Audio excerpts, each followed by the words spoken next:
Cek 1 2 oke. Halo sobat anime, gimana cuaca di tempat kalian?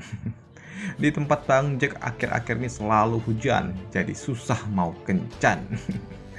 Dah lah, biar tidak galau lagi, mari kita lanjutkan Magic Emperor part ke-11. Gas! Part 11 dimulai dengan hadirnya pangeran kedua. Kehadiran pangeran dengan aura yang begitu kuat dengan sikapnya yang songong membuat Tian menjadi gerah.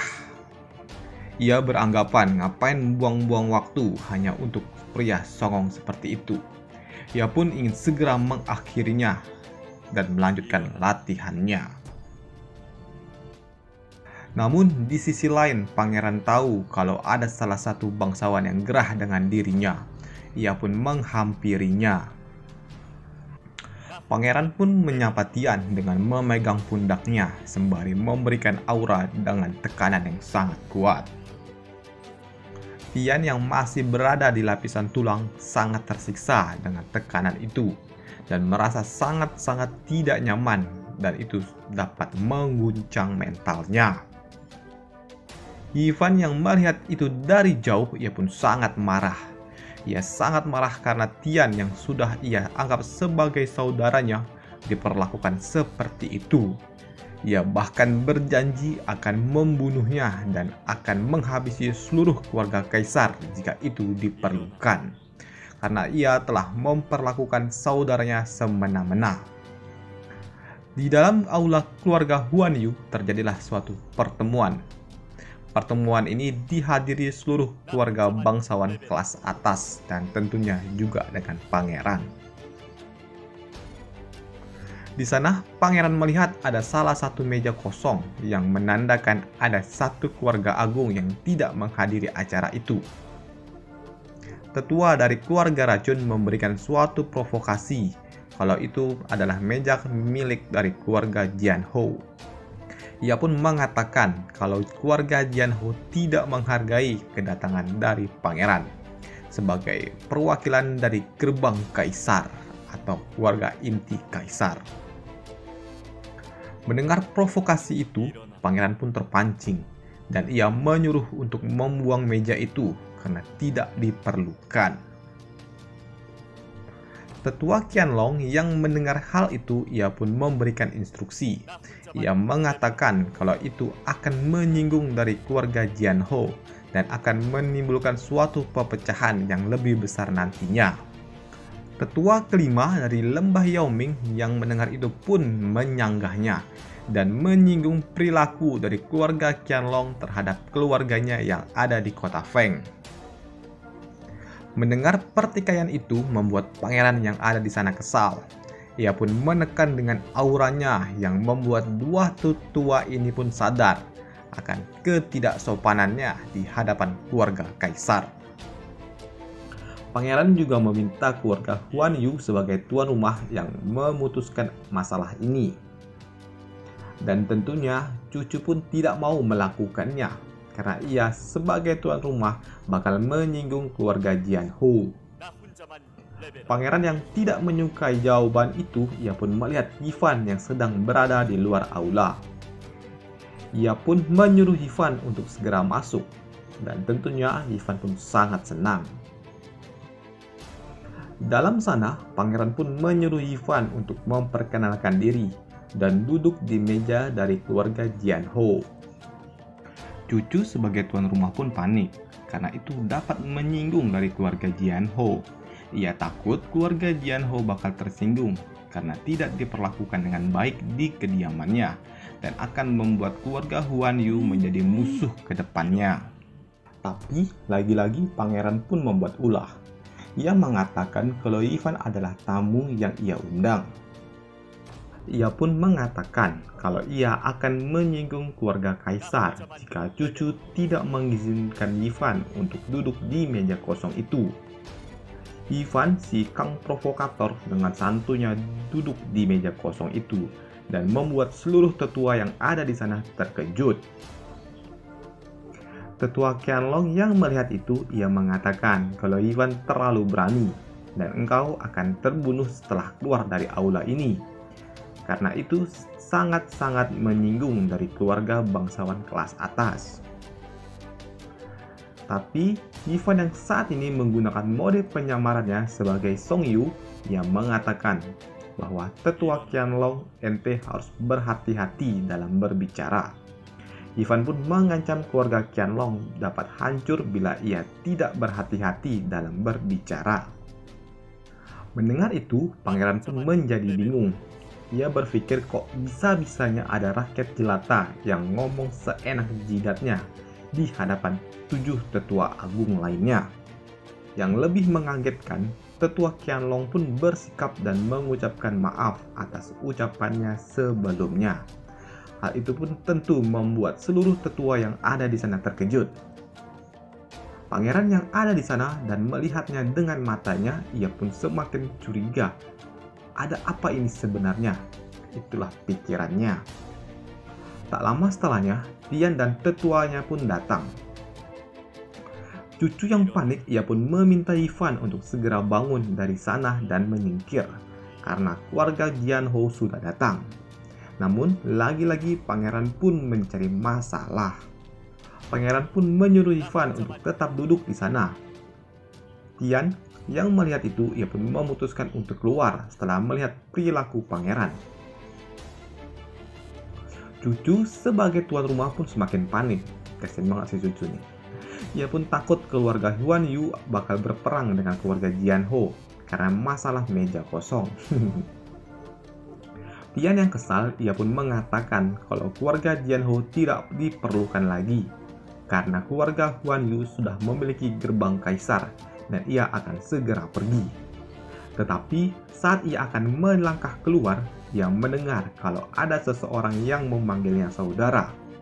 Mendengar itu, Tian pun semakin marah dan emosi karena ada rakyat jelata yang memanggilnya saudara. Ivan yang jengkel karena dicuekin oleh Tian, ia pun memanggil Tian sebagai pengecut dengan suara yang sangat lantang. Dan tentunya hal itu pun membuat semua tetua kaget. Bahkan pangeran pun tidak dapat berkata-kata lagi. Cucu sebagai tuan rumah pun semakin gila.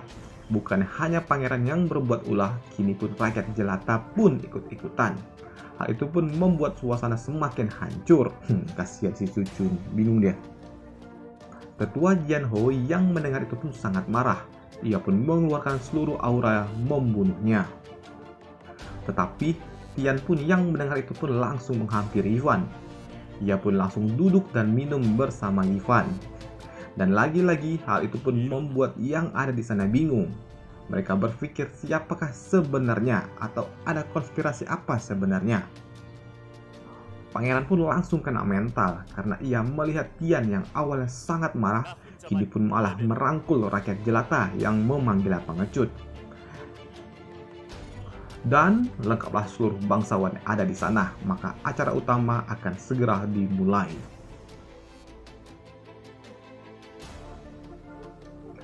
Para gadis-gadis keluarga Huan Yu meminta bantuan kepada para keluarga besar yang ada di sana untuk menghabisi dari keluarga racun ini. Karena tetua racun ini telah bermain mata dan mencoba menghancurkan keluarga Huan Yu dari dalam dengan cara meracuni seluruh anggota keluarga Huan Yu. Tetapi keluarga racun ini pun membela diri. Ia mengatakan karena keluarga Huan Yu telah mengirim mata-mata ke dalam keluarga racun.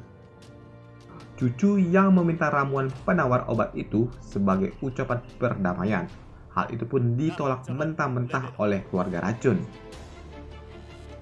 Melihat hal itu membuat pangeran mengambil sebuah keputusan. Ia pun bertindak sebagai hakim dari keluarga tertinggi.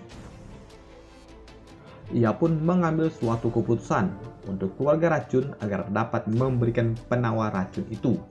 Dan untuk keluarga Huan Yu, mereka harus memberikan apapun yang diminta oleh keluarga racun. Dan apapun itu. Cucu yang mendengar itu, ia tidak dapat berbuat apa-apa. Karena ia tahu kalau keluarga racun akan memilih akar bodi yang merupakan harta utama dari keluarga Huan Yu. Dan tanpa akar bodi itu, keluarga Huan Yu tidak akan ada apa-apanya dan tidak dapat berbuat apa-apa. Bahasa kasarnya, keluarga Huan Yu ini sudah tamat ataupun hancur. Di saat semua bangsawan kelas atas ini terdiam, hanya Yifan lah yang berani berbicara. Biasa, Kang Provokator. Ia pun mengatakan kalau penghakiman kaisar sangat tidak adil. Ia mengatakan kalau para bangsawan dapat menentukan apakah ini adil ataupun tidak. Layak atau tidak keputusan yang telah diambil oleh pangeran. Mendengar itu, pangeran pun menjadi murka. Ia marah sejadi-jadinya karena ada rakyat jelata yang berani menentang perintah pangeran yang berasal dari keluarga gerbang kaisar. Tindakan kaisar yang ingin menghajar Yifan dihentikan oleh cucu. Cucu yang awalnya diam, kini ia pun bersuara. Ia pun mengatakan kalau keputusan pangeran akan di-voting oleh keluarga bangsawan yang ada di sana. Ketua lembah Yaoming tentu saja setuju dengan keputusan kaisar atau keputusan pangeran. Begitu juga dengan keluarga racun yang memang memiliki masalah dengan keluarga Huan Yu. Dan si kampret ini yang berasal dari keluarga hutan pun ikut-ikutan saja. Karena keluarga hutan ini merupakan bangsawan yang paling tidak berguna saat ini. Dan kini giliranlah keluarga Qianlong yang akan mengambil suatu keputusan. Keluarga Qianlong pun mengambil keputusan kalau penghakiman kaisar adalah yang paling top Marco top. Karena ia berpikir tidak ada untungnya bagi keluarga Qianlong memihak keluarga Huan Yu. Hal itu hanya akan membuat keluarga Qianlong menyinggung keluarga gerbang kaisar. Yifan yang mendengar itu, ia pun memperingati ketua Qianlong. Ia pun mengatakan, Yui, berbicaralah berhati-hati, karena bila engkau salah melangkah, engkau akan tahu apa yang akan diterima oleh keluarga Qianlong. Mendengar itu, ketua Qianlong pun bingung, karena ia tidak tahu harus berbuat apa, dan tidak tahu harus memihak kemana. Ia tahu kalau menyinggung keluarga kaisar akan sangat berbahaya, tapi ia juga tahu kalau intuisi yang diberikan oleh Yifan tidak pernah salah. Ia pun tahu kapabilitas dari Yifan itu sangat-sangat mengerikan, dan ia bahkan mengancam keluarga Qianlong secara terang-terangan. Pada akhirnya, ketua Qianlong pun memutuskan kalau penghakiman dari pangeran ini tidak adil untuk keluarga Huan Yu. Mendengar itu membuat tiga tetua yang ada di sana terkejut, karena berani-beraninya ia menentang penghakiman dari pangeran. Pangeran yang kesal, ia pun melanjutkan bertanya terhadap keluarga Jianhu. Di sana, sebagai tuan muda dari keluarga Jianhu, ia pun mengatakan itu semua tergantung oleh saudaranya. Ia pun meminta Yifan untuk mencium wanita yang ada di sebelahnya. Jika ia mau melakukannya, maka ia akan mendukung keluarga Huan Yu. Memang bangsat Tian. Yifan yang tidak punya pilihan, ia pun mau tidak mau harus mencium wanita yang ada di sebelahnya. Dalam posisi ini, pangeran pun mengambil voting keputusan kalau ia akan memilih penghakimannya. Tapi Yifan, sang provokator, ia pun mengatakan kalau ente itu adalah wasit dan jangan ikut-ikutan ambil voting. Pangeran yang terjebak oleh kata-kata itu dan tidak mau malu di hadapan para bangsawan, akhirnya mau tidak mau ia pun harus diam. Karena kondisi di sini 3-3, Yifan pun menyarankan karena Festival Baidan akan segera dimulai. Ia pun menyarankan agar pemenang dalam Festival Baidan yang akan datang akan mendapatkan apa yang ia inginkan. Pangeran yang sudah kehilangan muka, ia pun memutuskan keputusannya akan diambil secara adil oleh pemenang festival itu. Setelah pertemuan ini selesai, kini Yifan dan Tian beserta tetua Qianlong berbicara di luar aula. Yifan pun mengatakan kalau tujuan pangeran kedua ini sesungguhnya sangat mengerikan. Yifan pun menebak kalau pangeran akan menghancurkan seluruh bangsawan kelas atas, lalu menyingkirkan orang-orang yang tidak pro dengan dirinya. dan akan menyatukan seluruh bangsawan di bawah kendalinya secara langsung. Kayaknya nih bau-bau bakal kudeta ini. Ini bukan sebuah omong kosong, ini seperti politik. For your information aja, hal ini pun mirip seperti kejadian G30S, dan bagi yang paham aja. Oke, lanjut. Mendengar itu, Tian pun menjadi bingung bagaimana Yifan bisa tahu sampai sejauh itu. Yifan pun menjelaskan kalau pangeran akan menghancurkan keluarga Huan Yu sebagai bangsawan yang memiliki kekuatan tempur paling lemah, dan akan melanjutkannya ke keluarga Jianhou, karena pangeran sudah mulai bergerak untuk membuat keluarga Jianhou tersinggung dan akan melakukan hal yang sama terhadap keluarga Huan Yu. Lantas Tian pun juga bertanya apa untungnya untuk Yifan menghentikan rencana pangeran, karena secara langsung tidak ada keuntungan oleh Yifan. Yifan pun menjelaskan tujuan utamanya adalah menghentikan pergerakan yang dilakukan oleh pangeran, dan dalam waktu 10 tahun ia akan membangkitkan keluarga Luo menjadi 4 pilar utama kekaisaran dan akan mengalahkan 7 keluarga agung lainnya. Tetua Qianlong yang berada di sana, ia juga mengatakan bahwa Yifan akan menjadi incaran dari keluarga kaisar. Lantas Yifan pun mengatakan memangnya kenapa, karena cepat atau lambat ia memang akan menaklukkan keluarga kaisar. Dan perlu diingat, Yifan awalnya juga seorang kaisar. Sudah selayaknya para kaisar saling menghancurkan satu sama lain demi mewujudkan ambisinya. Kalau kalian ada membaca sejarah tentang kekaisaran Mongol, pasti kalian akan tahu apa yang dimaksud oleh Yifan. Yifan yang lagi asik-asik berbicara dengan teman-temannya, kini ia dihampiri oleh tetua kuning ini. Ia pun meminta maaf karena Song Yu atau Yifan telah menyinggung keluarga bangsawan ini, dan meminta para bangsawan untuk memaafkan tindakan Yifan, karena ia takut tindakan Yifan akan menimbulkan perkara baru bagi keluarga Huan Yu. Mendengar itu, kedua orang kampret ini mengambil kesempatan. Ia mengatakan kalau tetua kuning ini tidak datang tepat waktu, ia akan membelah Yifan menjadi dua. Ia juga mengatakan kalau engkau Song Yu, nyawamu terselamatkan. Jadi hati-hatilah kalau berbicara ke depannya. Setelah ngomong itu, tetua Qianlong pun langsung kabur. Yifan yang mendengar itu, ia pun sangat kesal karena ia merasa dilecehkan. Hal yang sama pun dilakukan oleh Tian. Ia pun langsung merangkul Yifan dan menunjuk-nunjuk pipinya dengan mengatakan kalau Song Yu ini sangat beruntung, kalau tidak, udahlah gitu. Mendapatkan perilaku seperti itu membuat Yifan kesal setengah mampus. Setelahnya, Yifan pun pergi menuju kembali ke dalam aula pertemuan. Di sana ia melihat cucu masih terguncang mentalnya. Melihat cucu dalam keadaan kena mental, ia pun membisikkan sihir. Mendapat boostingan mental membuat mental cucu kini sudah membaik. Ia pun mengajak Yifan untuk ikut dengan dirinya. Kini mereka pun berada di depan gua rahasia. Di dalam sana terdapatlah mumi hidup dan seorang nenek-nenek.